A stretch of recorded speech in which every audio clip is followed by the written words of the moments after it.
சபை மக்கள் அனைவரையும் வாழ்த்தி வரவேற்கிறேன். பெண்கள் ஞாயிறு ஆராதனையை நடத்தி தரும்படி வந்திருக்கும் போதகர் ஐயா அவர்களுக்கும் அம்மாவையும் கொக்கரவன் கிறிஸ்தாலே பெண்கள் ஐக்கிய சங்கத்தின் சார்பாக இயேசு கிறிஸ்துவின் நாமத்தில் வாழ்த்தி வரவேற்கிறோம். பெண்கள் கூடியானது ஒவ்வொரு வாரமும் புதன் மற்றும் வெள்ளிக்கிழமைகளில் மதியம் 12 மணி முதல் 2 மணி வரை நடைபெறுகிறது.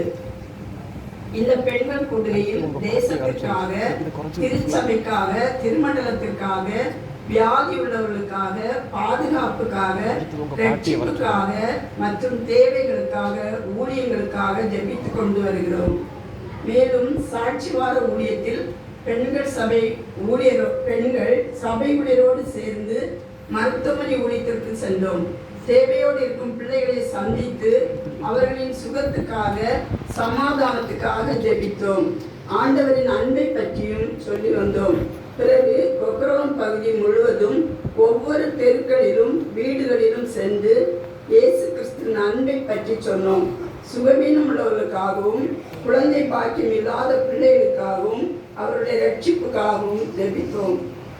மேலும் லெந்து நாட்களில் மதியம் 12 மணி முதல் 2 மணி வரை ஒவ்வொரு வீடுகளிலும் சென்று பெண்கள் ஜெப கூட்டம் நடத்துகிறோம். அந்த வீட்டின் தேவைகளுக்காக, ஆசீர்வாதங்களுக்காக ஜெபித்து வருகிறோம். வருஷத்திற்கு சந்தா 100 ரூபாய் இதுவரை வாங்கினோம். இவ்வருடம் முதல் 200 ரூபாவாக சந்தா உயர்த்தப்பட்டுள்ளது. திருமண்டல ஆண்கள் ஐக்கிய சங்கம் நடத்தும் வேதாகம தேர்விலும் கூட நாம் சபை பெண்கள் தான் முதல் பரிசும் 2ஆம் பரிசுகளும் பெற்றுள்ளோம். கடந்த ஆண்டில் பெண்கள் ஐக்கிய சங்கம் சார்பாக துதி ஆராதனை மற்றும் உபவாச ஜெபம் நடைபெற்றது. புதன் மற்றும் வெள்ளிக்கிழமை ஜெப கூடுகையிலும், லெந்து நாட்கள் ஜெப கூட்டத்தில் சேகரிக்கப்படும் காணிக்கைகள் மற்றும் பெண்கள் ஞாயிறன்று காணிக்கை பொருட்கள் ஏலம் மூலம் வரும் காணிக்கைகளையும் நமது ஆலய கட்டுமான பணிக்காக கொடுக்க வேண்டும் என்று பெண்கள் ஐக்கிய சங்கம் சார்பாக முடிவெடுத்திருக்கிறோம். இந்த பெண்கள் ஐக்கிய சங்கம் தொடர்ந்து சிறப்பாக நடைபெறவும், திருச்சபையின் அனைத்து பெண்களும் தவறாமல் கலந்து கொள்ளும்படியும் அன்புடன் கேட்டுக்கொள்கிறோம். தேவனுக்கே மகிமை உண்டாவதாக.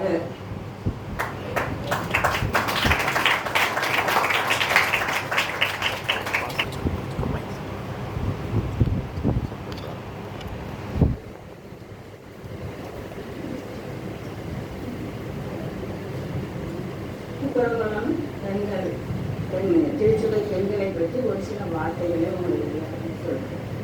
திருநெல்வேலி திருமண்டலம் கொட்டிரப்புறம் பெண்கள் ஐக்கிய சங்கம். எங்கள் பெண்கள் ஜபம் ஐக்கிய சேவையுடன் வளர்ந்து வரும் பெண்கள். அலங்கார ஆலயத்தில் அலைதிறனும் பெண்கள். அகிலம் படைத்த ஆண்டவர் சபையில் எழுந்திருக்கும் பெண்கள். கொக்கிரகுளம் சபையுள்ள அருமையான பெண்கள். ஆண்டவரின் புகழ்பாடும் அழகு நிறைந்த பெண்கள். ஐக்கியத்தில் நிறைந்திருக்கும் கொக்கிரகுல பெண்கள். அருமையாக பாடல்கள் பாடி ஆண்டவரை மகிமைப்படுத்தும் பெண்கள். இஷ்டமுடன் மனதார வழங்கி வரும் பெண்கள். நாட்டமுடன் கலந்து கொள்ளும் கொக்கிரகுல பெண்கள். குணசாலிகளாக நிறைந்திருக்கும் கொக்கிரகுல சபை பெண்கள். அந்த குணசாலியை கண்டுபிடித்த எங்கள் பெண்கள் ஐக்கிய சங்க பெண்கள்.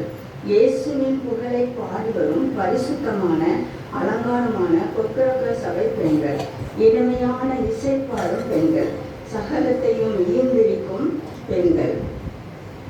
மத்திய சபை மன்ற வண்ணாரப்பேட்டை சேகரம் கொக்கிரகுல சபையின் பெண்கள் பல்லாண்டு வாழ்க. பெயர் சொல்ல இயலாது பெருமை பெற்று வாழ்க என்று வாழ்த்துகிறேன்.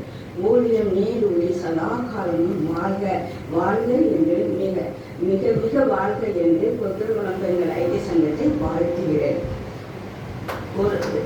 ஒரு சில வேதாந்தத்தில் ஒரு நிமிஷம். மத்தேயு 15ஆம் அதிகாரம் 22-28 யாராவது ஒருத்தர் சத்தமாக வாசிங்க. ஒரு கானானிய ஸ்திரியை பற்றி நாம் ஒரு சில வார்த்தைகள் 2 நிமிஷம். மத்தேயு 15:22-28 வரைக்கும். அப்பொழுது அந்த திசைகளில் குடியிருக்கிற கானானிய ஸ்திரீ ஒருத்தி அவரிடத்தில் வந்து, ஆண்டவரே, தாவீதின் குமாரனே, எனக்கு இரங்கும், என் மகன் பிசாசினால் கொடிய வேதனைப்படுகிறார் என்று சொல்லி கூப்பிட்டாள். அவளுக்கு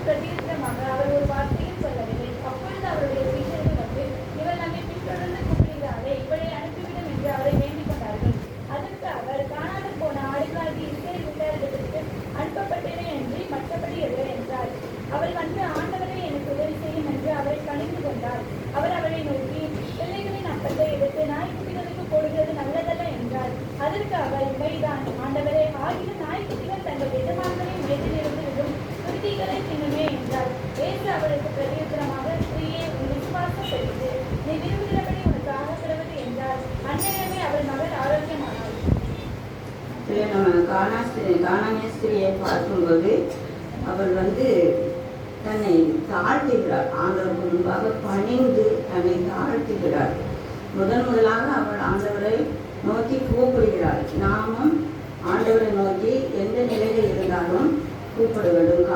கானானிய ஸ்திரியை போல கூப்பிட வேண்டும்.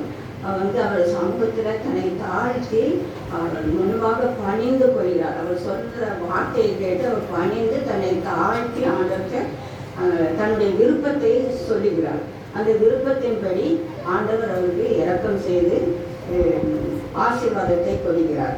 நாமும் அந்த கானானிய ஸ்திரியை போல ஆண்டவர் சமூகத்தில் நம்ம பணிந்து நம்முடைய விருப்பத்தை சொல்லி அவருடைய ஆசீர்வாதத்தை நாம் பெற்றுக்கொள்ள வேண்டும். இந்த சிறு வார்த்தையை நாங்கள் பங்கேற்றுக்கிறோம்.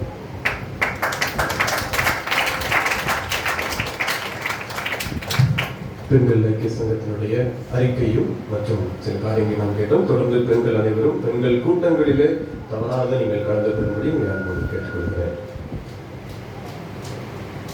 இந்த நாளில் தியானத்திற்காக திருமணத்திலிருந்து நமக்கு கொடுக்கப்பட்டிருக்கிற தலைப்பு மனதுருகும் கிறிஸ்து. திருவசனம், இயேசு மனதுருகி கையை நீட்டு அவனை தொட்டு எனக்கு சித்தம் உண்டு சித்தமாகு என்றார். திருவசனத்தை நாம் இணைந்து சொல்வோம். இயேசு மனதுருகி கையை நீட்டி அவனை தொட்டு எனக்கு சித்தம் உண்டு சித்தமாகு என்றார்.